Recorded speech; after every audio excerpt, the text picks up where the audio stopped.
کیا فائدہ ہر رات میری طاقت تمہارے وجود پر ضائع کرنے کا، جب کوئی نتیجہ نکل کر سامنے آنا ہی نہیں ہے۔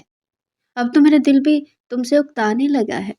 وہی بے ڈھنگا وجود، لہسن پیاز کی اسمیل اور بکھرے بال، اوپر سے ہر رات بازو پکڑ کر منتیں کرنے لگ جاتی ہوں کہ آج رات ایک بار پھر تمہارے ساتھ قربت کے لمحات گزاروں۔ بس کر دو، اٹس انف۔ تھک جاتا ہوں میں اب، کیا میری ہڈیاں بھی چوس کھاؤ گی تم؟ ازمیر اکتاتے ہوئے بیڈ سے اٹھ کر بیٹھا تو فاریہ شرمندہ سی ہو چکی تھی، آنکھوں میں آنسو بھی آ چکے تھے، جنہیں دیکھ کر ازمیر بولا، لو جی، اب شروع ہو گیا تمہارا نوٹنکی ڈرامہ، فار گاڈ سیک اب رونا دھونا مت مچانا۔ مگر فاریہ کہنے لگی، بس کچھ دیری کی تو بات ہے، پلیز۔ ڈاکٹر نے مجھے انجیکشن لگایا، ان کا کہنا تھا آج رات اگر شوہر قریب آ گیا تو میں اسی مہینے پریگننٹ ہو جاؤں گی۔ ازمیر مزید چڑ چکا تھا، بیڈ سے اٹھا اور دونوں ہاتھ جوڑ کر بولا، یہ میرے بندے ہاتھ دیکھ لو، مجھے تو لگتا ہے تمہارے انجیکشن دوائیوں کے چکروں میں ہی نہ مرد ہو جاؤں گا۔ نہیں بن سکتی تو ماں بھائی، مان کیوں نہیں لیتی؟ کیوں ضد پکڑ کر بیٹھی ہو؟ پتہ نہیں اپنی اس نام نہاد ڈاکٹر سے کتنے انجیکشن اور دوائیاں تم کھا چکی ہو اور مجھے بھی کھلا چکی ہو، مگر اب مزید میں یہ سب کچھ نہیں کرنے والا۔ جا رہا ہوں میں دوسرے روم میں سونے، اور پلیز میرے پیچھے وہاں تک مت آنا۔ جیسے ازمیر وہاں سے جانے لگا تو فاریہ نے اس کا بازو پکڑ لیا تھا۔ پچھلے 2 سالوں سے وہ اس کے ساتھ رہ رہی تھی، بار بار خاندان والے اسے دیکھ کر یہی سوال کرتے تھے کہ ابھی تک خوشخبری کیوں نہیں آئی۔ کبھی کوئی خاندان کی عورت اسے کسی اسپیشل گائنالوجسٹ کا نمبر دے رہی ہوتی تو کبھی کسی پیر فقیر کا نام لے کر فاریہ اس کے پاس جانے کے مشورے دیے جا رہے ہوتے تھے۔ وہ بھی اولاد کے لیے اتنی پاگل ہو چکی تھی کہ نہ جانے کتنے ہی ڈاکٹروں سے علاج کروا چکی تھی، لیکن ابھی تک وہ ماں نہیں بن پائی تھی۔ ازمیر بھی اس کی حرکتوں سے اب تنگ آ چکا تھا۔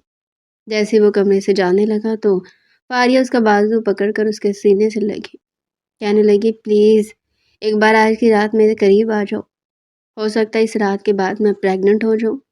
ازمیر اکتا چکا تھا اور اسے شدید غصہ بھی آ چکا تھا۔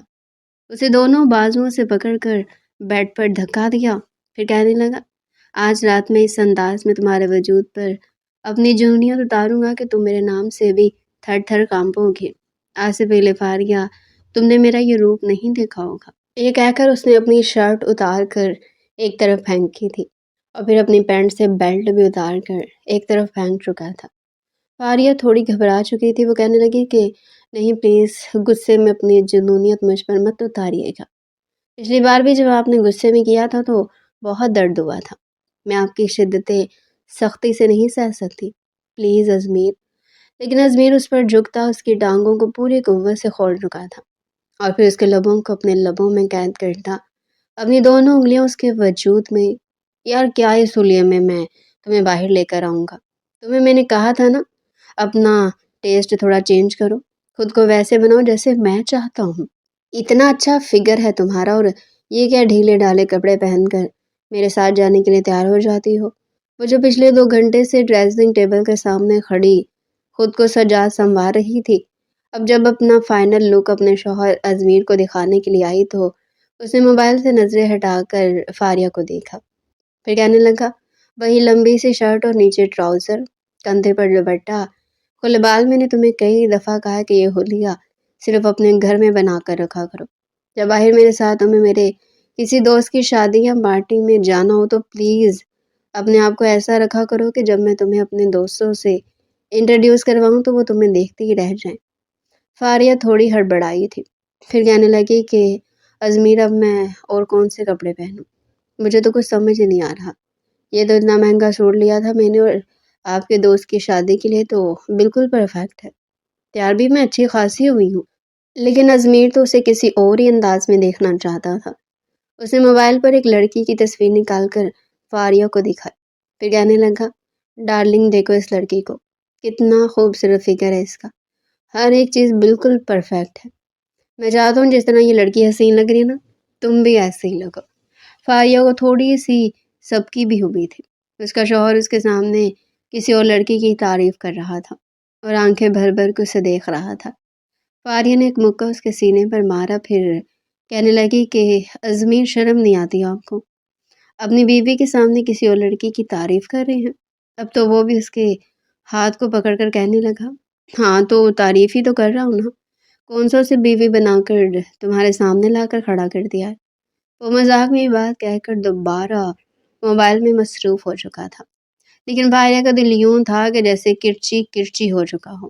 وہ روحان سی ہو کر ازمیر کی طرف دیکھنے لگی تو ازمیر کہنے لگا کہ ابے یار، ایک تو تمہارا رونا جو شروع ہو جاتا ہے نا، مجھے لگتا ہے تمہاری آنکھوں میں کوئی پانی کی ٹینکی فٹ ہے۔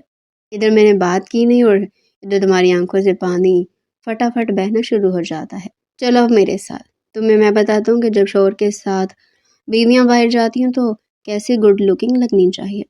فاریہ بھی چپ چاپ اس کے ساتھ چل پڑی تھی۔ جیسے ہی دونوں باہر آئے تو لاؤنج میں بیٹھے ہوئے ارمغان کی نظر ان دونوں پر پڑی تھی۔ اگلے ہی پل کہنے لگا، اوئے ہوئے، یہ طوطا مینا کی جوڑی کہاں جانے کی تیاری میں ہے؟ بھابھی ویسے آپ لگ بڑی کمال رہی ہیں، لیکن وہ جو شرمائی شرمائی سے تھینک یو کہنے لگی تھی۔ ازمیر کہنے لگا، کیا خاک پیاری لگ رہی ہیں؟ اسے تو ڈریسنگ سینس بھی نہیں ہے، یہ بھی مجھے سکھانا پڑے گا اسے کہ کیسے کپڑے پہنے جاتے ہیں۔ چلو اب تم کیا یہیں پر بت بن کر کھڑی ہو گئی ہو؟ ازمیر اس کا بازو پکڑ کر گھسیٹتا ہوا اسے باہر لے کر جانے لگا۔ وہ تو اپنے چھوٹے دیور ارمغان کے سامنے شرمندہ ہی ہو کر رہ چکی تھی۔ جیسے ہی وہ اسے گاڑی میں بٹھا کر گاڑی چلانے لگا تو کہنے لگی کہ یہ کیا کیا آپ نے ازمیر؟ کم از کم ارمغان کے سامنے تو تھوڑا لحاظ کر لیا کرے، اس کے سامنے بھی میری انسلٹ کرنا شروع کر دیتے ہیں۔ ازمیر کہنے لگا، ہاں تو ٹھیک ہی تو کہہ رہا ہوں، تمہاری انسلٹ ہوتی رہے تبھی تو تم ٹھیک رہتی ہو۔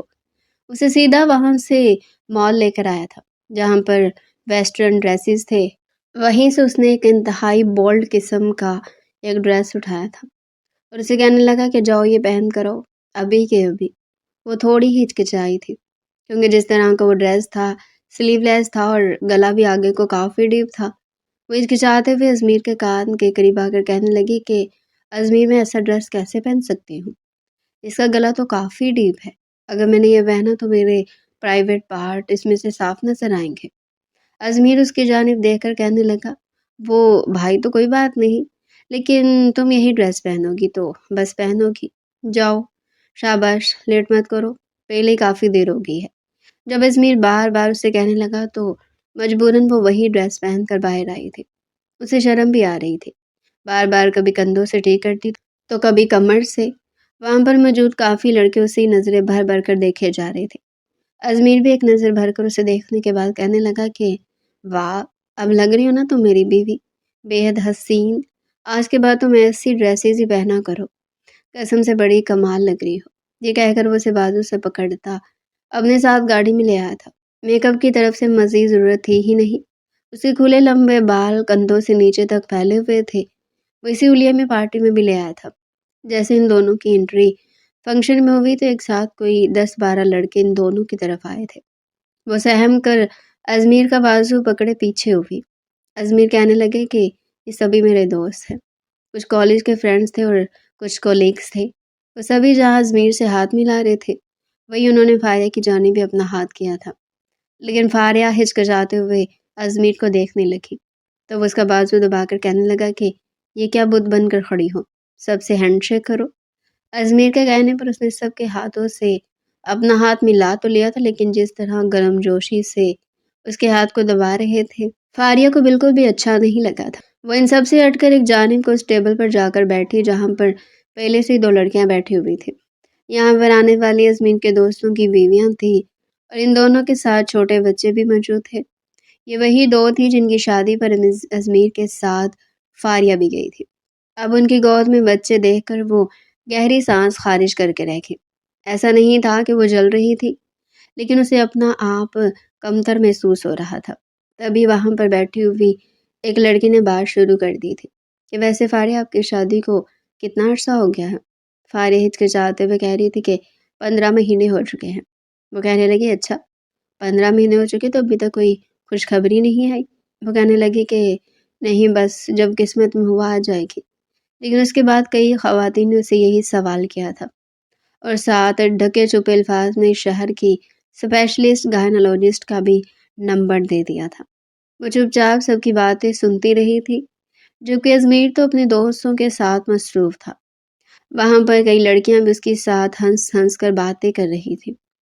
فاریہ نے پہلے تو کوئی خاص اس بات پر دھیان نہ دیا، لیکن جب ایک لڑکی باقاعدہ ازمیر کے کندھے پر ہاتھ رکھ کر بات کرنے لگی تو فاریہ کو تو آگ لگ چکی تھی۔ وہ گئی اور جا کر ازمیر کا بازو پکڑ کر کھڑی ہو گئی۔ ازمیر نے جب اسے اپنا بازو پکڑے دیکھا تو اگلی پل سنجیدہ ہوا تھا۔ وہ کہنے لگا، یہ کیا طریقہ، بازو کیوں پکڑ لیا میرا، وہ بھی اتنے اوکورڈ انداز میں۔ وہ کہنے لگی کہ یہ لڑکی کون ہے جو بار بار آپ کے کندھے پر ہاتھ رکھ کر ہنس رہی ہے، مجھے تو یہ بالکل بھی اچھی نہیں لگ رہی، آپ پلیز اسے کہیں کہ دور رہ کر بات کیا کریں آپ سے۔ ازمیر اسے کاٹ کھانے والی نظروں سے دیکھ کر کہنے لگا، اور شٹ اپ، دوست ہے وہ میری، اور پلیز اپنی یہ روایتی بیویوں والی حرکتیں نا تم اپنے پاس ہی رکھو۔ نائلہ کے ساتھ میری بہت پرانی دوستی ہے، یہ میرے ساتھ جیسے بھی رہے اس نے میرے کندھے پر ہاتھ ہی تو رکھا ہے، کچھ اور تو نہیں کیا جو تم اتنی تڑپ رہی ہو، تمہیں تو مجھے اپنے ساتھ لانا ہی نہیں چاہیے تھا، وہی دقیانوسی بیویوں والی حرکتیں شروع کر دیتی ہو تم، کون کہے گا کہ ہماری لو میرج ہے۔ وہ اسے وہیں ڈانٹ چکا تھا۔ جب نائلہ نے بھی اسے ڈانٹتے ہوئے سنا تو کہنے لگی کہ ریلیکس ازمیر، کیوں ڈانٹ رہے ہو اپنی بیوی کو، اتنی معصوم اور کیوٹ سی تو ہے، دیکھو تو کیسے اس کی آنکھوں میں آنسو آ گئے، پلیز تم اپنی وائف کو میری وجہ سے مت ڈانٹا کرو، مجھے اچھا نہیں لگتا کہ تم مجھے اتنی اہمیت دو اور تمہاری بیوی بیچاری یہ سمجھے کہ شاید تم اپنی بیوی سے زیادہ میری کیئر کرتے ہو۔ یہ کہتے ہوئے پھر اس کی گال پر چٹکی کاٹ چکی تھی اور فاریہ یوں تھی جیسے ابھی رو دے گی۔ وہیں سے بھاگ کر سیدھی اپنی گاڑی میں آ کر بیٹھی تھی۔ گاڑی لو کرنے کے بعد پھوٹ پھوٹ کر رونے لگی۔ رہ رہ کر اسے اپنے گھر والے یاد آ رہے تھے۔ ازمیر کے ساتھ اس نے لو میرج کی تھی، دونوں ایک ساتھ کالج اور پھر یونیورسٹی تک پڑھائی کے لیے آئے تھے۔ یہیں سے ان کی محبت شروع ہوئی تھی۔ کتنی لڑکیاں ازمیر پر مرتی تھی جن میں فاریہ بھی شامل تھی۔ کالج میں تو وہ برقع پہن کر آیا کرتی تھی، لیکن دھیرے دھیرے ازمیر کی خاطر اس نے کالج میں آ کر پردہ کرنا بالکل چھوڑ دیا تھا۔ جب اس لڑکی کو ازمیر نے اپنے لیے یوں پردہ بھی چھوڑتے دیکھا تو ازمیر بھی کہیں نہ کہیں اس میں دلچسپی لینے لگا تھا۔ ڈگے چھپے الفاظ میں فاریہ نے اپنی ماں سے یہ بات کی تھی کہ ایک لڑکا رشتہ لے کر آنا چاہتا ہے، بہت ہی اچھا اور امیر ہے، لیکن اس کی ماں نے صاف انکار کر دیا تھا کہ نہیں، ہمارے یہاں خاندان سے باہر شادیاں نہیں کی جاتی، برادری والے کیا کہیں گے، بس چپ چاپ یہ خواب ذہن سے نکال دو، پڑھائی مکمل کرو اور پھر تمہاری شادی ہمارے خاندان میں کسی لڑکے کو دیکھ کر دی جائے گی۔ جب یہ بات اس نے ازمیر کو بتائی تھی تو وہ کافی غصے میں آ چکا تھا۔ کہنے لگا کہ تم میری بیوی بنو گی، میں تم جیسی اتنی کیوٹ اور سمارٹ لڑکی کو اپنے ہاتھوں سے جانے نہیں دینے والا۔ عزت کے ساتھ ازمیر اپنی ماں اور باپ کے ساتھ رشتہ لے کر بھی گیا تھا، تو 3 بار جانے پر جب فاریہ کے ماں باپ نے صاف انکار کیا تو وہ دھمکیوں پر اترایا تھا۔ کہنے لگا کہ اگر آپ نے عزت کے ساتھ اپنی بیٹی کو رخصت نہ کیا تو میں وہ کروں گا کہ آپ گھر سے باہر منہ دکھانے کے لائق نہیں رہیں گے۔ فاریہ کے ماں باپ عزت دار لوگ تھے۔ جب انہوں نے یہ دھمکیاں سنی تو وہ کافی پریشان ہو چکے تھے۔ فاریہ بھی ازمیر کی محبت میں بالکل ہی پاگل ہو چکی تھی۔ اس کے ماں باپ اس شرط پر اس کا نکاح ازمیر سے کروانے کے لیے تیار ہوئے کہ اگر تم ازمیر سے شادی کرو گی تو دوبارہ تمہارے ساتھ ہمارا کوئی تعلق نہیں رہے گا، تم ہمارے لیے مر جاؤ گی اور ہم تمہارے لیے۔ فاریہ کے قدم پہلے تو ڈگمگائے، لیکن ازمیر کی محبت میں آ کر وہ بھی یہ مان چکی۔ شادی کے 15 مہینے گزر چکے تھے، ابھی بھی اسے اکثر اپنے ماں باپ یاد آتے تھے۔ ازمیر کے ساتھ محبت میں وہ شادی تو کر چکی تھی، لیکن اب ازمیر کافی اوپن مائنڈڈ اور لبرل خاندان سے تعلق رکھنے والا تھا۔ اسے پردہ کرنا تو بالکل ہی چھڑوا چکا تھا، اپنے دوستوں کی پارٹیز میں لے کر جاتا اور ایسے کپڑے پہنواتا تھا، اوپر سے وہ ماں بھی تو نہیں بن رہی تھی۔ یہ پریشانی الگ اس کا سر درد بنی ہوئی تھی کہ وہ ابھی تک ماں نہیں بن پا رہی۔ کئی بار اس نے اپنے گھر اپنے ماں اور باپ سے بھی بات کرنے کی کوشش کی تھی، لیکن وہ اس سے بالکل ہی لا تعلق ہو چکے تھے۔ سیٹ پر ہی ٹیک لگائے روتے ہوئے اس کی نہ جانے کب آنکھ لگ چکی تھی۔ جب ازمیر کئی گھنٹوں بعد فنکشن انجوائے کرنے کے بعد ہی گاڑی کی طرف آیا تھا، اسے یوں گاڑی میں بیٹھا دیکھ کر بازو سے جھنجھوڑ کر کہنے لگا، یہ کیا حرکت کی ہے تم نے؟ اندر سب تمہارے بارے میں پوچھ رہے تھے اور تم یہاں گاڑی میں بیٹھی ہو۔ کبھی کبھی مجھے تم پر اتنا شدید غصہ آتا ہے کہ جی چاہتا ہے میں تمہیں پتہ نہیں کیا کر دوں۔ ہڑبڑاتے ہوئے فاریہ اٹھ چکی تھی۔ وہ گاڑی جسے گھر کی طرف لے کر جا رہا تھا، ساتھ ساتھ اسے باتیں بھی سنائے جا رہا تھا، مگر وہ چپ چاپ سنتی رہی۔ گھر آ کر اس نے صرف یہی الفاظ کہے تھے کہ مجھے بالکل نہیں پسند کہ آپ لڑکیوں کے ساتھ اس قدر فری ہوں۔ آپ کو چھونے کا، ہاتھ لگانے کا حق صرف اور صرف میرا ہے۔ لڑکیاں مجھے آپ کے قریب بھی بھٹکتی ہوئی نہیں چاہیے۔ سنا آپ نے ازمیر؟ وہ جس طرح بول رہی تھی ازمیر تو اسے دیکھتا جا رہا تھا۔ ویسے بھی رات گہری ہو چکی تھی اور اس وقت اس حالت میں فاریہ کو دیکھ کر ازمیر کا دماغ ویسے ہی گھوم چکا تھا۔ وہ چلتا ہوا اس کے قریب آیا اور کمر پر ہاتھ رکھ کر کھینچ کر اپنے قریب کر کے اس کے لبوں کو اپنے لبوں سے چھو کر یہ کہنے لگا کہ اچھا ڈارلنگ، اب بس بھی کر دو، ختم کرو غصہ۔ قسم سے تمہیں دیکھ کر میں آؤٹ آف کنٹرول ہو رہا ہوں۔ کیا خیال ہے پھر کچھ لمحے میرے ساتھ گزار لو؟ وہ ازمیر سے باتیں کرنا چاہتی تھی لیکن ازمیر بالکل ہی بے قابو سا ہوتا اسے بیڈ پر گرا تو اس پر جھکتا چلا گیا، اور وہ یہ سوچ کر اس کے قریب آ چکی تھی کہ شاید اس قربت کے بعد وہ پریگننٹ ہو جائے۔ پوری رات میں 3 بار ازمیر اس کے قریب آیا تھا۔ آخر میں تھک کر وہ کہنے لگی کہ بس کر دے ازمیر، مجھے سونا ہے، اب تو پھر سوئے رہیں گے، مجھے صبح اٹھ کر ناشتہ بھی بنانا ہے۔ تب جا کر ازمیر نے اس کی جان چھوڑی تھی اور خود سو چکا تھا، لیکن درد سے فاریہ کو نیند نہیں آ رہی تھی۔ ازمیر ایسا ہی تھا، جب بھی اس کے قریب آتا تو انتہائی جنونی انداز میں اس کے قریب آتا تھا۔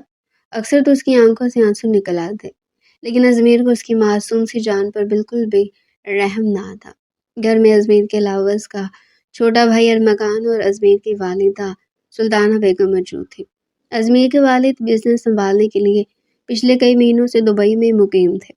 آج صبح جب وہ ناشتہ بنا کر ٹیبل پر بیٹھی تو ہاتھ میں تسبیح اٹھائے بیٹھی سلطانہ بیگم نے ایک نظر اپنی بہو کو دیکھا، پھر سب کے سامنے کہنے لگی کہ کب تک سنا رہی ہو خوشخبری بہو؟ شادی کو کتنے مہینے ہو چکے ہیں؟ تمہاری کیا مجھے پوتا پوتی کا چہرہ دیکھنا نصیب ہوگا بھی یا نہیں؟ مجھے تو سمجھ نہیں آتی کہ پتہ نہیں کب تم دونوں مجھے خوشخبری سناؤ گے۔ میں تو ہر مہینے آس لگا کر بیٹھتی ہوں، لیکن کچھ بھی نتیجہ میرے سامنے نظر نہیں آ رہا۔ ارمغان بھی تھوڑا جھجکا تھا، ناشتے کو بیچ میں ہی چھوڑ کر یہ کہنے لگا کہ ماں میں یونیورسٹی جاتا ہوں۔ وہ وہیں سے اٹھ کر جا چکا تھا جب ہچکچاتے ہوئے فاریہ کہنے لگی کہ میں ڈاکٹر سے اپنا علاج کروا رہی ہوں، ہو سکتا ہے اگلے آنے والے چند مہینوں میں کوئی رزلٹ سامنے آ جائے۔ ازمیر ابھی بھی خاموش تھا۔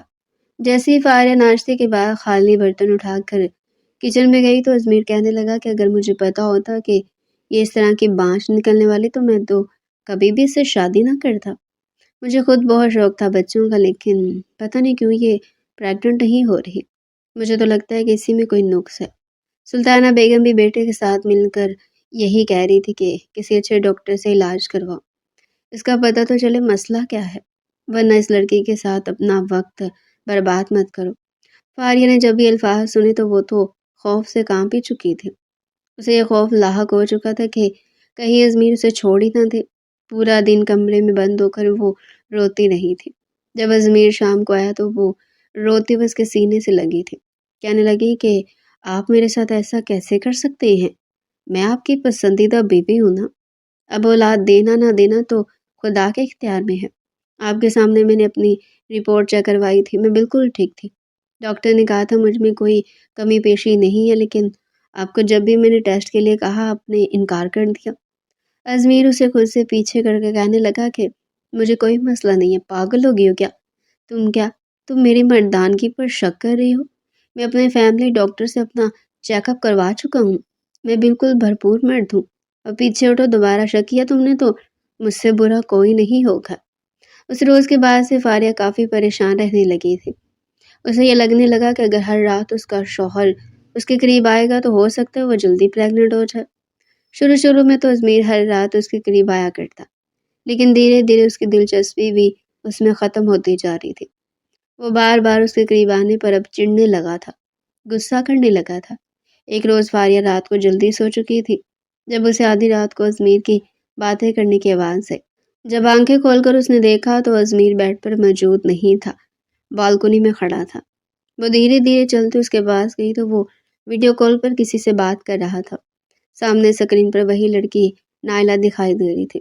فاریہ کو غصہ ہے، اس نے ایک جھٹکے سے موبائل چھینا اور کہنے لگی کہ رات کے اس وقت آپ اس چڑیل سے باتیں کیوں کر رہے ہیں؟ اے لڑکی، تمہیں شرم نہیں آتی شادی شدہ مرد پر ڈورے ڈالتے ہوئے؟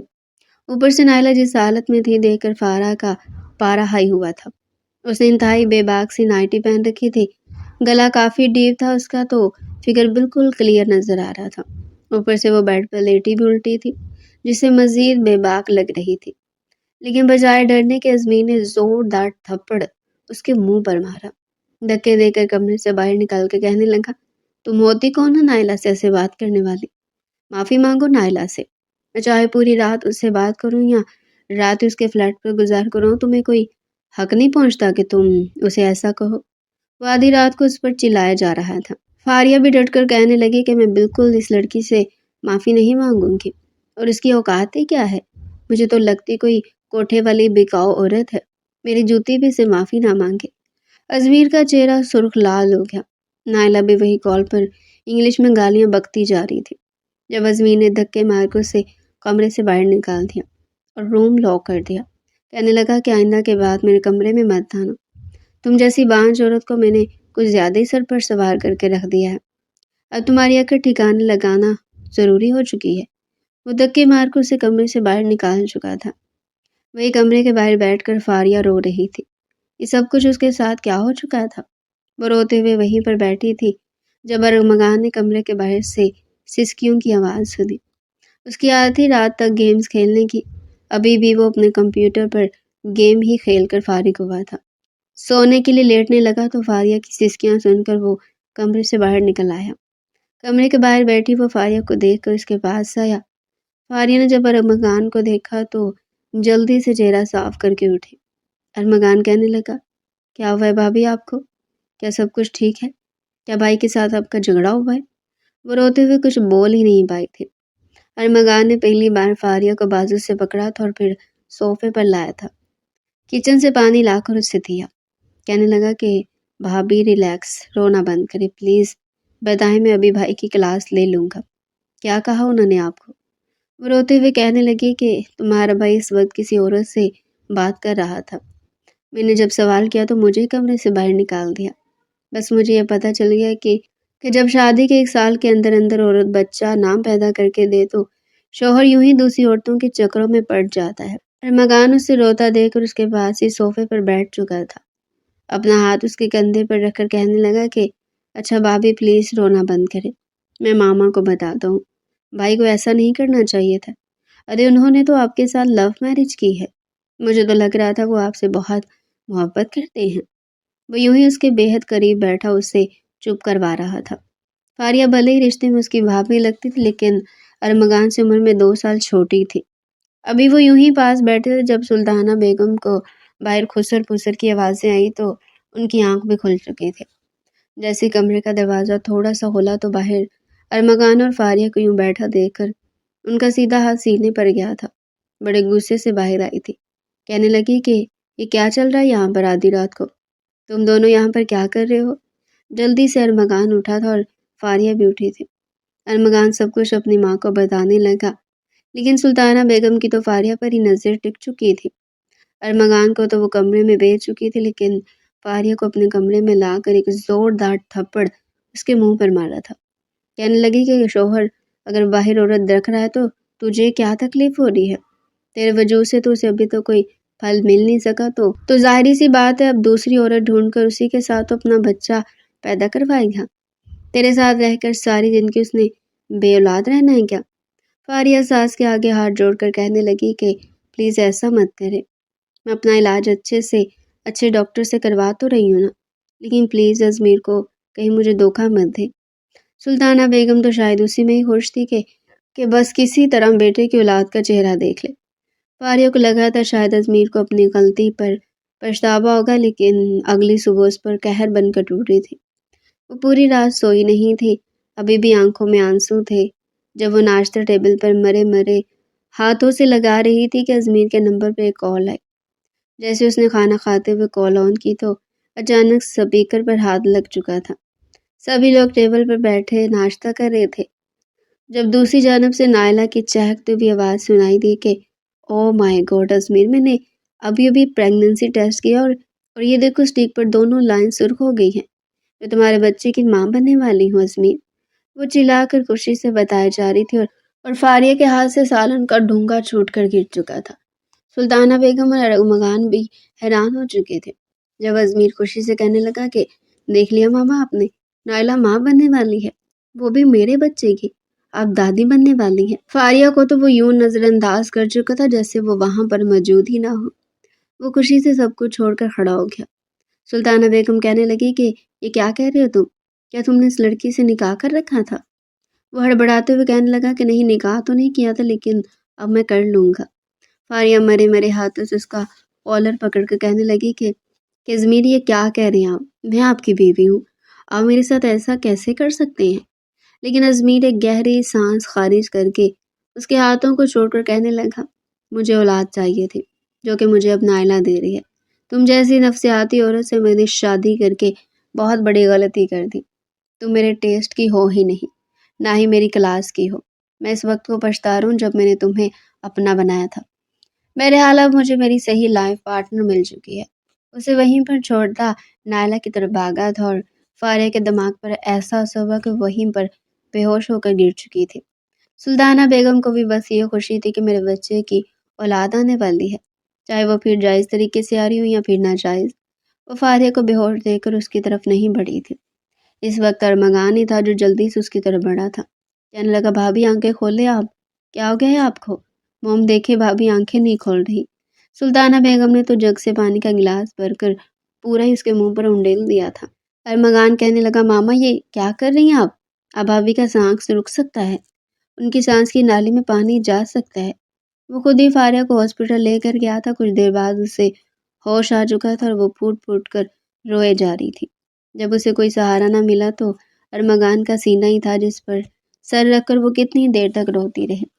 ابھی وہ دونوں اسی حالت میں موجود تھے کہ جب کمرے کا دروازہ کھلا، سامنے ازمیر کھڑا تھا۔ سلطانہ بیگم نے اسے کال کر کے بتایا تھا کہ تمہاری بیوی بے ہوش ہو چکی ہے، ارمغان اس کو ہاسپٹل لے کر گیا ہے، جاؤ جا کر دیکھو کہیں مڑ تو نہیں گئی۔ لیکن جیسے وہ پہنچا تو سامنے ارمغان کے سینے سے لگی فاریہ کو دیکھ کر وہ آگ بگولا ہو چکا تھا۔ کہنے لگا اچھا تو یہ ڈرامے چل رہے ہیں یہاں پر تمہارے، شرم تو نہ آئی ہوگی میرے چھوٹے بھائی پر ڈورے ڈالتے ہوئے؟ فاریہ انکار کرنے لگی۔ ایک تو پہلے وہ صدمے میں تھی، کہنے لگی ازمیر آپ نے ایسا کیوں کیا؟ آپ نے میرے علاوہ کسی اور عورت کو کیسے چھوا؟ لیکن ازمیر اس کی بات کو نظر انداز کرتا کہنے لگا میری بات کا جواب دو، یہاں پر تم دونوں کے بیچ کیا گل چھڑے اڑائے جا رہے تھے؟ میں تو سمجھ رہا تھا تم اسے اپنا چھوٹا بھائی سمجھتی ہوگی، مگر نہیں، یہاں تو بے حیائی پھیلائی جا رہی ہے۔ ارمغان بھی آگ بگولا ہو چکا تھا۔ کہنے لگا یہ کیسی باتیں کر رہے ہیں بھائی؟ ایک تو چوری اوپر سے سینہ چوری، آپ کو ایسی باتیں کرنا زیب نہیں دیتا۔ ان کا شور سن کر وہاں پر نرس اور ڈاکٹر آ چکی تھی۔ کہنے لگی کہ دیکھیے مسٹر، ہاسپٹل ہے یہ، آپ کا گھر نہیں جہاں پر آپ اس طرح کے معاملے ڈسکس کریں، باقی مریضوں کو ڈسٹرب نہ کریں۔ ارمغان فاریہ کو لے کر اپنی گاڑی میں گھر کی طرف نکلا تھا۔ وہی ازمیر بھی نائلہ کو اپنی گاڑی میں بٹھا چکا تھا۔ اسی ہاسپٹل سے اسے نائلہ کو چیک اپ کروایا تھا اور وہ پریگننٹ تھی۔ سب ایک ساتھ ہی گھر پہنچے تھے۔ جب سب کے سامنے ازمیر نے فاریہ کو اپنے سامنے کھڑا کیا، پھر کہنے لگا میں تمہیں ان سب کو گواہ بنا کر پورے ہوش و حواس میں طلاق دیتا ہوں۔ وہ 3 بار یہ جملے دہرا چکا تھا اور پھر فاریہ کو دھکے دے کر پیچھے بھی کر چکا تھا۔ کہنے لگا کہ جہاں مرضی جاؤ، لیکن اب تمہارا میرے ساتھ کوئی تعلق نہیں ہے۔ سلطانہ بیگم کی اس بات کی امید نہیں تھی کہ ازمیر اتنی جلدی فاریہ کو طلاق دے دے گا۔ فاریہ سکتے کی کیفیت میں کھڑی رہ چکی تھی، جبکہ ازمیر نائلہ کے ساتھ کورٹ میرج کر کے اسے اپنے کمرے میں لے جا چکا تھا۔ فاریہ کتنی دیر سکتے میں بیٹھی رہی۔ سلطانہ بیگم کو بھی اس لڑکی پر تھوڑا ترس آ ہی چکا تھا۔ کہنے لگی کہ ازمیر نے جو کیا غلط کیا، لیکن اب تمہارا اس کے ساتھ کوئی رشتہ نہیں رہا، اسی کے ساتھ ہی باقیوں کے ساتھ بھی تمہارا رشتہ ختم ہو چکا ہے۔ بہتر ہے کہ اپنے گھر کال کرو اور واپس اپنے ماں باپ کے پاس چلی جاؤ۔ یہ کہہ کر سلطانہ بیگم وہاں سے کمرے میں جا چکی تھی۔ نئی بہو تو انہیں بھی کوئی خاص پسند نہیں آئی تھی، کیونکہ جس طرح کے کپڑے اس نے پہن رکھے تھے اور جس قدر ماڈرن وہ لگ رہی تھی، سلطانہ بیگم کو یہ فکر ستانے لگی تھی کل کو تو یہ لڑکی انہیں بالوں سے گھسیٹ کر کہیں گھر سے باہر ہی نہ کر دے۔ ارمغان کو فاریہ پر شدید ترس آیا تھا۔ معصوم سی لڑکی تھی، کیا سے کیا ہو چکا تھا اس کے ساتھ۔ ارمغان نے تو آج تک فاریہ کو کبھی ضد کرتے بھی نہیں دیکھا تھا۔ ہر وقت یا تو گھر کے کاموں میں لگی رہتی یا پھر ازمیر کا جی بہلانے کے سو جتن کرتی رہتی۔ فاریہ نے اپنے مائکے کال کرنے کی کوشش کی تھی لیکن کسی نے بھی اس کی کال نہیں اٹھائی تھی۔ ایک بار جو اس کی ماں نے کال اٹھائی بھی تھی تو فاریہ کی آواز سن کر کال کاٹ چکی تھی۔ ارمغان کہنے لگا کہ بھابھی آپ اس گھر سے قدم بھی باہر نہیں نکالیں گی، یہ گھر آپ کا بھی ہے۔ اگر کسی نے آپ کو نکالنے کی کوشش کی تو اسے میرا سامنا کرنا پڑے گا۔ آپ اوپر والے پورشن میں شفٹ ہو جائیں۔ وہ پورشن ارمغان کے لیے بنایا گیا تھا کہ جب اس کی شادی ہوگی تو وہ اوپر والے پورشن میں اپنی بیوی کے ساتھ رہا کرے گا۔ لیکن اوپر والے پورشن میں موجود کمرے کی چابی ارمغان فاریہ کو دے چکا تھا کہ جب تک آپ کی عدت پوری نہیں ہوتی آپ یہاں سے کہیں نہیں جائیں گی۔ سلطانہ بیگم کی اس بات پر غصہ تو آیا تھا کہ اس میں تو میری نئی بہو نے آ کر رہنا تھا، بھلا یہ منحوس قدم ہم پر کیسے رکھ سکتی ہے کیونکہ اس کی نحوست ان کمروں میں پھیلا رہی ہو۔ لیکن ارمغان نے ان کی ایک نہیں سنی تھی۔ کہنے لگا کہ وہ بھابھی ہے میری اور میں نے یہاں سے کہیں بھی جانے نہیں دوں گا، وہ اسی گھر میں رہیں گی۔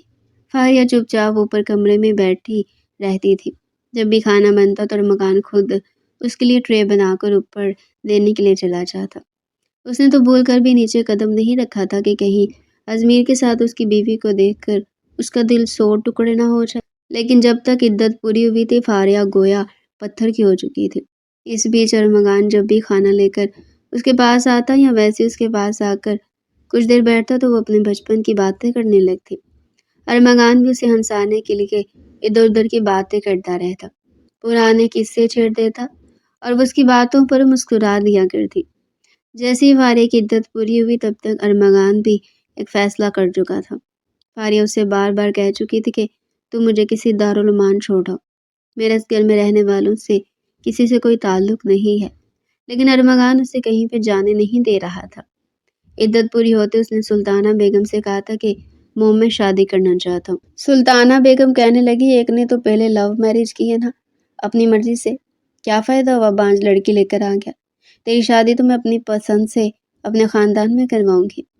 لیکن ارمغان کہنے لگا کہ میں اپنے لیے لڑکی پسند کر چکا ہوں، جس طرح بھائی پر آپ نے کبھی کوئی روک ٹوک نہیں کی ویسے آپ مجھ پر بھی نہیں کریں گی۔ جیسے انہوں نے 2 بار پسند کی شادی کی ویسے میں بھی پسند سے کروں گا۔ ازمیر اور نائلہ دونوں اس وقت باہر سے گھوم پھر کر گھر آ رہے تھے۔ باہوں میں باہیں ڈالے ازمیر نے یہ سنا تو وہ بھی ہنس کر اس کے پاس چلا آیا۔ کہنے لگا اچھا تو چھوٹے سرکار کو کون سی لڑکی پسند آئی، ذرا ہمیں بھی تو پتہ چلے۔ لیکن ارمغان ازمیر کو مکمل طور پر نظر انداز کر کے کہنے لگا میں فاریہ سے نکاح کرنا چاہتا ہوں، وہ بھی اسی جمعے کو۔ اگر آپ لوگ رضامند ہیں تو ٹھیک، ورنہ میں اس کے ساتھ کورٹ میرج کر لوں گا۔ ازمیر کا چہرہ سرخ ہوا تھا۔ سلطانہ بیگم کا بھی پارا ہائی ہوا تھا۔ کہنے لگی کہ یہ کیسی بکواس کر رہے ہو تم، اس نے تم پر ڈورے ڈال دی، ارے وہ تو ہے ہی دولت کی بھوکی، ایک مرد سے اس کا واسطہ ٹوٹا تو اب دوسرے کو اپنے چنگل میں پھنسا لیا، ابھی کبھی میں اسے 2 نمبر عورت کو گھر سے باہر نکالتا ہوں۔ ازمیر اس سے پہلے کہ سیڑھیاں چڑھ کر جاتا ارمغان اس کا بازو پکڑ کر پیچھے کر چکا تھا۔ کہنے لگا کہ خبردار جو میری ہونے والی بیوی کے ساتھ آپ نے کسی بھی طرح کی زبردستی کرنے کی کوشش کی، آپ کو کوئی حق نہیں پہنچتا کہ آپ اسے ڈرائیں دھمکائیں۔ ازمیر اپنے چھوٹے بھائی کو پہلی بار اپنے سامنے ایسے بولتے دیکھ رہا تھا۔ سلطانہ بیگم تو صاف انکار کرنے لگی کہ نہیں، بالکل نہیں، میں تمہیں کبھی بھی اس عورت سے شادی نہیں کرنے دوں گی۔ ارے تجھے شرم نہیں آتی، تیرے بڑے بھائی نے اسے طلاق دی اور اب تو اسے شادی کرے گا، نکال باہر کرو اس عورت کو۔ ارمغان کہنے لگا کہ ٹھیک ہے، فاریہ کو میں چھوڑنے نہیں والا، اگر فاریہ اس گھر سے جائے گی تو ساتھ میں بھی جاؤں گا اور میری شکل دیکھنے کو آپ ساری عمر ترستی رہیں گی۔ بیٹے کی یہ باتیں سن کر سلطانہ بیگم مجبور ہو چکی تھی۔ وہیں جب فاریہ کو اس کے ارادوں کا پتہ چلا تو وہ بھی گھبرا چکی تھی، صاف انکار کرنے لگی، کہنے لگی کہ نہیں، میں تم سے شادی نہیں کروں گی، پلیز ارمغان ایسا مت کرو، میں نے کبھی تمہیں اس نظر سے نہیں دیکھا، میں تو ابھی تمہارے بڑے بھائی کے دکھوں سے نہیں نکلی، اب مجھ پر ظلم مت کرو۔ ارمغان کہنے لگا کہ میں فیصلہ کر چکا ہوں اور آپ جانتے کہ میں کتنا ضدی ہوں، مجھے آپ سے شادی کرنی ہے تو کرنی ہے بس، آپ کے علاوہ میں کسی سے شادی نہیں کروں گا۔ ارمغان کافی شرارتی اور بچپنے میں جینے والا لڑکا تھا۔ فاریہ کو لگا کہ شاید یہ بچپنے میں یہ فیصلہ کر رہا ہے، لیکن ارمغان اس کے ساتھ بھی زبردستی کر چکا تھا۔ کہنے لگا کہ ابھی کے ابھی میرے سے نکاح کرو، ورنہ میں بھی یہاں سے جا کر اپنی جان کا خاتمہ کر دوں گا، اور یہی دیواروں پر لکھ جاؤں گا کہ بھائی مجھے مارنے کے پیچھے فاریہ محترمہ کا ہاتھ ہے۔ اس کا دماغ تو پہلے معاف ہو چکا تھا۔ بار بار ارمغان کے اصرار پر یہ سوچ کر ہی اس نے نکاح کے لیے حامی بھر لی کہ اس کے علاوہ تو وہ کسی اور کو اس بڑی دنیا میں جانتی بھی نہیں ہے۔ وہ ہچکچاتے ہوئے کہنے لگی کہ دیکھو ارمغان، میں بانجھ ہوں، میں تمہیں اولاد پیدا کر کے دے نہیں سکتی، اور تم تو اس قدر خوبصورت ہینڈسم ہو، جوان ہو، تمہیں تو ایک کنواری لڑکی سے شادی کرنی چاہیے جو بالکل انچھوئی ہو۔ میری بات سمجھ رہے ہو نا تم؟ میں تمہارے بھائی کے ساتھ 2 سال سے رہ رہی ہوں، پلیز ایسا مت کرو۔ ارمغان اس کی بات سن کر چہرے پر گہری مسکراہٹ سے جا لایا اور پھر چلتا ہوا فاریہ کے قریب آنے لگا۔ فاریہ پیچھے قدم اٹھانے لگی، پھر جا کر دیوار سے لگی تھی۔ ارمغان دیوار پر ہاتھ رکھ کر اس کے مزید قریب آ گیا، پھر کہنے لگا کہ کیا ہو گیا، ماں نہیں بن سکتی تو؟ مجھے ویسے بھی بچی کوئی خاص پسند نہیں ہے، البتہ آپ ایک عورت تو ہے نا، اور وہ بھی اس قدر حسین، آپ کا فگر، آپ کی رعنائیاں، سب کچھ کمال ہے، اور مجھے آپ جیسی عورت سے ہی شادی کرنی ہے۔ فاریہ کا چہرہ سرخ ہو چکا تھا، وہ جیسے تیسے نکاح کے لیے رضامند ہو ہی چکی تھی، اور پھر آنے والے جمعے کو فاریہ اور ارمغان کا نکاح ہو چکا تھا۔ سلطانہ بیگم نے صرف اپنے بیٹے کی خاطر نکاح میں شرکت کی تھی، اور جن خاندان والوں کو اس نکاح میں بلایا گیا تھا وہ 100 طرح کی باتیں کر رہے تھے کہ یہ کیا معاشرہ ہے، یہ کیا چکر ہے۔ سلطانہ بیگم ہر ایک کو بس باتیں گول مول کر کے جواب دیتی رہ گئی۔ نکاح کے بعد جب فاریہ لاؤنج میں صوفے پر اکیلی بیٹھی تھی تو اسے یوں بیٹھا دیکھ کر ازمیر چلتا ہوا اس کے پاس آ گیا، شیطانی مسکراہٹ چہرے پر سجائے کمینگی سے کان کے پاس آ کر کہنے لگا، کیوں تم جیسی چلاک عورت بھی میں نے آج تک نہیں دیکھی۔ میرے معصوم بھائی کو پھانس لیا، اب تم نے بڑی محبت کے دعوے کیا کرتی تھی نا مجھ سے، لیکن دیکھو عدت پوری ہوتی نیا مرد بھی ڈھونڈ لیا تم نے۔ فاریہ کو ازمیر سے شدید نفرت ہو چکی تھی، انتہائی حقارت سے وہ بھی کہنے لگی کہ میں لعنت بھیجتی ہوں 2 سالوں پر اور اس سے پہلے گزرے وقت پر، میں ہر اس لمحے پر لعنت بھیجتی ہوں جس میں میں نے تم سے محبت کا اظہار کیا تھا۔ تم جیسا شخص کبھی میری محبت کے قابل تھا ہی نہیں، اور اب دوبارہ مجھ کو میرے قریب آ کر اپنے گندے بدبودار لفظ مت سنانا، ورنہ بہت بری پیش آؤں گی۔ یہ کہتی وہ اٹھ کر سیڑھیاں چڑھتی کمرے کی جانب گئی تھی۔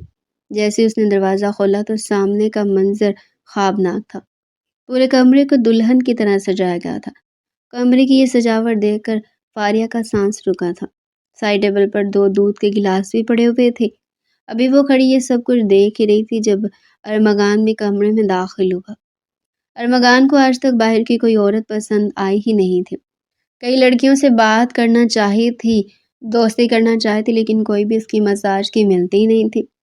لیکن ان چند مہینوں میں اس نے اس قدر قریب سے فاریہ کو جانچا تھا، اس کی عادات اور فطرت دیکھی تھی کہ بس وہ اس سے محبت کر چکا تھا۔ جب تک وہ اس کی بھابھی رہی تھی اس نے اسے نظر بھر کر دیکھا تک نہیں تھا، لیکن اب اس کے دل کی ملکہ بن چکی تھی۔ پیچھے سے آ کر اس نے فاریہ کی کمر پر اپنا ہاتھ رکھا، پھر کہنے لگا کہ ڈیئر وائفی، یہ سب کچھ میں نے تمہارے لیے کیا ہے، کیا تمہیں پسند آیا؟ ارمغان اس کے کان کی لو کو لبوں سے کاٹ کر بولا تو فاریہ سسک پڑی، فوراً خود کو اس سے چھڑواتے ہوئے کہنے لگی کہ یہ سب کچھ کس لیے کیا آپ نے؟ کون سا یہ میری پہلی سواگرات جو اتنا اہتمام کیا ہے آپ نے؟ یہ سن کر ارمغان بجائے ذی چھونے کے ایک بار پھر سے اپنے ساتھ لگا کر کہنے لگا، تو کیا ہوا، میری تو پہلی ہے نا، تم تو میری پہلی بیوی، اور اب ایک اچھی بیوی کی طرح میری اس اتنی ڈیکوریشن کو ضائع مت ہونے دینا پلیز۔ میں آج رات اس قدر یادگار بنانا چاہتا ہوں کہ تم ماضی کے سارے دکھ درد بھول کر بس یہ یاد رکھو کہ تمہاری زندگی میں صرف میں ہوں، میری محبت اور کوئی تیسرا موجود ہی نہیں ہے۔ فاریہ سب کے لیے تیار نہیں تھی، اس نے انکار کرنا چاہا تھا، لیکن ارمغان کہنے لگا کہ نہیں، اگر آج تم میرے پاس نہ آئی تو میں اتنے اچھے یادگار لمحات مس کر دوں گا۔ اس نے خود بھی دودھ کا گلاس پیا تھا اور فاریہ کو بھی پلایا تھا، اور پھر بڑے پیار سے وہ اسے ہر پردے سے آزاد کرتا بستر پر گرا گیا۔ فاریہ کو بار بار اپنی پہلی سہاگرات یاد آ رہی تھی۔ ازمیر نے تو اس کے ساتھ پہلی بار ہی بڑا ہی جانور والا سلوک کیا تھا۔ وہ کہتی رہ گئی تھی کہ پلیز آرام سے کریں، مجھے ڈر لگ رہا ہے، مجھے بہت درد ہو رہا ہے، لیکن ازمیر تو اس پر بالکل بھی رحم نہیں کر پا رہا تھا۔ جبکہ ارمغان اس قدر محبت سے اس کے قریب آیا جیسے وہ بالکل انچھوئی ہو۔ اس کا یہ انداز دیکھ کر فاریہ بھی آخر کو بے بس ہو چکی تھی اور اپنا آپ ارمغان کے حوالے کر دیا تھا۔ ایک بار سے زیادہ اپنا حق بھی وصول نہیں کیا تھا اور پھر اس کے پہلو میں لگا سو چکا تھا۔ فاریہ ابھی تک اس کے جذبات کو سمجھ نہیں پا رہی تھی۔ اسے یہی لگ رہا تھا کہ شاید ارمغان کو پہلی بار کسی عورت سے ملاپ کرنے کا موقع ملے، اس لیے وہ اس کے ساتھ اتنا اچھا پیش آ رہا ہے، اس کا خیال رکھ رہا ہے، لیکن ہے تو ازمیر کا ہی بھائی۔ ہو سکتا ہے دھیرے دھیرے یہ بھی بدل جائے اور ایک بار پھر بیچ منجدار میں فاریہ کو لا کر کھڑا کر دیا جائے۔ لیکن دن بہ دن ارمغان کی محبت میں مزید اضافہ ہوتا چلا جا رہا تھا۔ اس کے ساتھ بیٹھ کر گھنٹوں ایسی باتیں کرتا کہ فاریہ مسکرانے پر مجبور ہو جاتی۔ وہ بھی اپنے دل کی باتیں کھول کر ارمغان سے کرتی، اسے باہر گھمانے بھی لے کر جایا کرتا۔ ساتھ ہی ساتھ ارمغان نے اب دفتر میں بھی کام کرنا شروع کر دیا تھا اور اسی تگ و دو میں تھا کہ بس اپنا الگ گھر خرید لے اور وہاں پر فاریہ کو رکھے۔ جانتا تھا جب تک فاریہ اس گھر میں ازمیر اور نائلہ کو ایک ساتھ دیکھے گی وہ پریشان نہیں رہے گی۔ سلطانہ بیگم نے فاریہ سے تو بالکل لا تعلقی ہی کر دی تھی۔ نائلہ کے ساتھ اپنے مراسم انہوں نے ٹھیک کرنے کی کوشش کیے تھے، لیکن نائلہ کے تو پاؤں زمین پر ٹکتے ہی نہیں تھے۔ اس کا 5واں مہینہ شروع ہو چکا تھا اور اب تو بات بات پر اس کے ڈرامے ختم ہی نہیں ہوتے تھے۔ کبھی یہاں درد ہو رہا ہے تو کبھی وہاں، کبھی یہ نہیں کھانا تو کبھی وہ نہیں کھانا، اور ازمیر اس کے نخرے بس اٹھایا جا رہا تھا۔ اس روز خاندان کی کچھ عورتیں ان سے ملنے کے لیے آئی تھی۔ نائلہ ابھی بھی نائٹ سوٹ پہن کر بیٹھی تھی جو کہ اتنا ٹائٹ تھا کہ اس کا پیٹ واضح نظر آ رہا تھا، رانائیاں جھلک رہی تھی، پیٹ الگ موٹا ڈھول بنا ہوا تھا۔ سلطانہ بیگم یہ دیکھ کر جیم سیکھی۔ مہمان جانے کے بعد اس نے پہلی بار ہی نائلہ کو مخاطب کیا تھا، کہنے لگی کہ بیٹا اپنا آپ جسم دیکھو، اب کپڑے بھی ویسے پہنا کرو کہ تمہارا جسم کسی دوسرے کو واضح محسوس نہ ہو۔ اتنی بے حیائی ہوتی ہے اس گھر میں، تمہارا دیور بھی رہتا ہے، لیکن نائلہ نے تو وہیں پر شور مچا دیا تھا کہ بڑھیا اپنی اوقات میں رہ، اگر ازمیر کو کہا نا تو چٹکیوں میں تجھے اس گھر سے باہر کرے گا۔ میری مرضی، میں جیسے بھی کپڑے پہن کر گھوموں۔ اپنے رشتہ داروں کو کہو کہ یہ کوئی پبلک پارک نہیں ہے جہاں پر آئے روز منہ اٹھا کر آ جاتے ہیں، یہ میرا گھر ہے۔ اگر آپ نے ان سے ملنا ہے تو خود چلی جایا کرو، انہیں مت بلایا کرو، میری پرائیویسی ہرٹ ہوتی ہے۔ سلطانہ بیگم نے ازمیر کو بھی بتایا تھا کہ تمہاری بیوی میرے ساتھ آج اس لہجے میں بات کر رہی اور آج تک فاریہ نے میرے ساتھ سامنے نظر اٹھا کر بات نہیں کی تھی اور یہ مجھے اس طرح کے الفاظ کہہ رہی تھی۔ ازمیر بھی چلا کر کہنے لگا کہ اچھا، اتنی فاریہ لاڈلی بہو تھی تو چلی جائے نا اس کے پاس، ہمارا پورشن خالی کر دے، ویسے بھی اب سارا وقت یہی رہتی ہے، آپ ایسا کریں گے اوپر ارمغان کے پورشن میں شفٹ ہو جائے۔ ارمغان اس وقت آفس سے واپس آیا تھا۔ جب اس نے یہ سنا تو وہ فوراً اپنی ماں کے پاس جا کر کھڑا ہوا تھا، کہنے لگا کہ میری ماں مجھ پر بوجھ نہیں ہے، یہ گھر ان کا ہے، سب کچھ ہی ان کا ہے اور یہ میرے واس ہی رہیں گی۔ اس کے بعد اس نے فاریہ کو بلایا تھا اور وہ خود سلطانہ بیگم کا سارا سامان لے کر اوپر والے پورشن میں شفٹ ہو چکی تھی۔ ابھی وہ سارا سامان کمرے میں لگا کر سلطانہ کے پاس آئی تھی کہ جب اسے چکر سے آنے لگے۔ اس سے پہلے کہ وہ گرتی سلطانہ بیگم نے اسے تھاما تھا، کہنے لگے کہ آئے ہائے لڑکی، کیا ہو گیا تمہیں، چکر آ کیوں رہی ہو؟ اتنا بھی بھاری سامان نہیں تھا میرا جو تمہیں چکر آنے لگے ہیں۔ ساتھ ہی اسے کہہ آنا بھی شروع ہو چکی تھی۔ پہلے تو اس نے گھر رہ کر ہی دوا دینے کی کوشش کی، لیکن جب طبیعت نہ سنبھلی تو ارمغان اسے زبردستی ڈاکٹر کے پاس لے کر گیا تھا۔ ڈاکٹر نے جب چیک اپ کیا تو اس نے ارمغان سے سوال کیا تھا کہ آپ کی کیا لگتی ہیں؟ ارمغان کہنے لگا کہ یہ میری وائف ہے۔ وہ کہنے لگے کہ شادی کو کتنا عرصہ ہو چکا ہے؟ ارمغان کہنے لگا کہ 3 مہینے ہو چکے۔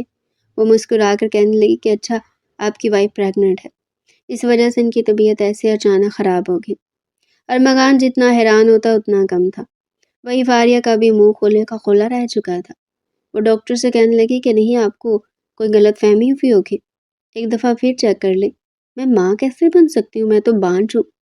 ڈاکٹر نے ایک بار پھر چیک کیا تھا، کہنے لگی کہ آپ بالکل ٹھیک ہیں اور اب پریگننٹ ہے۔ فاریہ کی تو خوشی کی کوئی انتہا نہیں رہی۔ ارمغان اسے سینے سے لگائے اپنی خوشی کا اظہار کر رہا تھا اور فاریہ کی تو آنکھوں سے تشکر بھرے آنسو نکل رہے تھے۔ وہ جب اسے گھر لے کر آیا تو ساتھ مٹھائی بھی لے کر آیا تو سلطانہ بیگم کے منہ میں ٹھونس کر کہنے لگا کہ وہ میں بابا بننے والا ہوں، اب دادی بننے والی ہیں۔ سلطانہ بیگم کو اپنے کانوں پر یقین نہیں آ رہا تھا، کہنے لگی کہ یہ کیسے ممکن ہے، فاریہ اب ماں کیسے بن سکتی ہے؟ لیکن پھر بڑے پیار سے انہوں نے فاریہ کو ماتھے پر بوسہ دیا تھا اور دعائیں بھی دی تھی کہ یہ معجزہ کیسے ہو گیا۔ شاید یہ دعاؤں کا اثر تھا، لیکن جب ازمیر تک یہ بات پہنچی تو اس کا دماغ ہل کر رہ چکا تھا۔ نہ جانے کیوں سے یہ بات اندر تک پریشان سی کر چکی تھی۔ وہی نائلہ کا لوز فرمائشیں کرنا، پیسے لگوانا اور بچے کے نام پر ایموشنل بلیک میل کرنا، یہ سب کچھ ازمیر کو تھوڑا کوفت میں مبتلا کر چکا تھا۔ وہ نائلہ پر شک تو نہیں کرنا چاہتا تھا، لیکن اس نے اپنے ٹیسٹ بھی تو نہیں کروائے تھے۔ کچھ سوچ کر بڑی ہمت جمع کر کے وہ اپنے فیملی ڈاکٹر کے پاس گیا تھا اور اپنے ٹیسٹ کروانے کا کہا تھا۔ چند روز بعد جب رپورٹ آئی تو اس کے پیروں کے نیچے سے زمین نکل چکی تھی، کیونکہ رپورٹس میں صاف صاف لکھا تھا کہ ازمیر باپ بن ہی نہیں سکتا، اس میں بچہ پیدا کرنے کی صلاحیت ہے ہی نہیں۔ اگر مہنگے سے مہنگا علاج کروایا جائے تو بھی علاج سالوں تک چلے جاتے، تب جا کر کہیں امید 50% تک آتی تھی کہ امیر باپ بننے کے قابل ہو۔ بڑی مشکل سے ڈرائیونگ کر کے وہ گھر آیا تھا۔ نائلہ ابھی بھی بیٹھی ڈرائی فروٹ سامنے رکھ کر کھائے جا رہی تھی اور کال پر کسی سے بات کر رہی تھی۔ اس کے سامنے آ کر کھڑا ہو گیا۔ کال بند کر کے وہ مسکرا کر کھڑی ہوئی اور بڑے پیار سے ازمیر کے گال پر کس کر کے کہنے لگی، بیبی آپ آ گئے، کیا ہوا، ایسے کیوں دیکھ رہے ہو؟ ازمیر نے اپنی رپورٹس اس کے منہ پر ماری تھی، جنہیں پڑھ کر نائلہ بھی ہڑبڑا چکی تھی۔ ازمیر تو سیدھا اس کا گلا دبا چکا تھا، کہنے لگا کہ یہ کس کا گناہ ہے تمہارے پیٹ میں؟ ہاں بتاؤ مجھے، تم تو کہہ رہی تھی کہ پارٹی کی ایک رات جب میں تمہیں تمہارے گھر چھوڑنے گیا تھا تب میں نشے میں تھا، تمہارے فلیٹ میں آ گیا اور وہیں پر ہمارے پیچھے یہ سب کچھ ہوا تھا، لیکن مجھے سچ سے بتاؤ یہ سب کچھ کیا ہے؟ یہ بچہ میرا ہو ہی نہیں سکتا کیونکہ میں نامرد ہوں۔ نائلہ پہلے تو جھوٹ بولنے کی کوشش کرتی رہی، لیکن جب اس کے سارے جھوٹ کام نہ آئے تو ڈرتے ڈرتے کہنے لگی کہ یہ میرے دوسرے بوائے فرینڈ کا بچہ تھا۔ جب میں نے اسے اس بارے میں بتایا تو اس نے مجھے بچہ بنانے سے صاف انکار کر دیا۔ ڈاکٹر کے پاس گئی تو اس نے کہا کہ بچہ ضائع نہیں کرنا، ورنہ کچھ کمپلیکیشنز کی وجہ سے میری جان بھی جا سکتی ہے، اس لیے میں نے تمہیں اپنے جال میں پھنسایا۔ ازمیر چیخ چیخ کر شور مچا رہا تھا۔ اس کا شور سن کر سلطانہ بیگم، ارمغان اور فاریہ بھی نیچے آ چکے تھے۔ سب کے سامنے حقیقت آ چکی تھی اور فاریہ فخری انداز میں ازمیر کو دیکھ رہی تھی۔ ازمیر کے ساتھ یہی ہونا چاہیے تھا اور فاریہ تو اپنے صبر کا پھل ارمغان کی صورت میں پا چکی تھی۔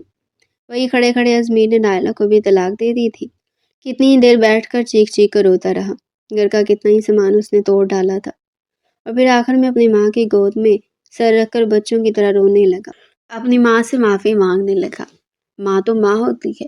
سلطانہ بیگم نے تو اپنے بچے کی طرف دیکھ کر اسے معاف کر دیا، جبکہ یہ سب دیکھنے کے بعد فاریہ ارمغان سے کہنے لگی کہ اس سے پہلے کہ ازمیر کو پچھتاوا ہو اور وہ میرے سامنے بھی آ کر روئے، میں اس گھر سے جانا چاہتی ہوں۔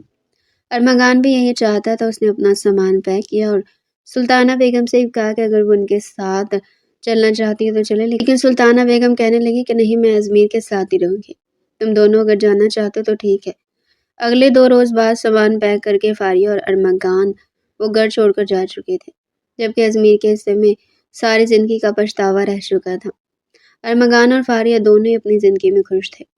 نئے گھر میں ہونے والے بچے کے خواب سے جائے دونوں اپنی زندگی انجوائے کرنے لگے، جبکہ ازمیر کے لیے سلطانہ بیگم نے بعد میں کئی لڑکیاں دیکھی تھی، لیکن وہ کسی سے شادی کر ہی نہ سکا۔ کہنے لگا کہ میں کسی لڑکی کی زندگی برباد نہیں کرنا چاہتا۔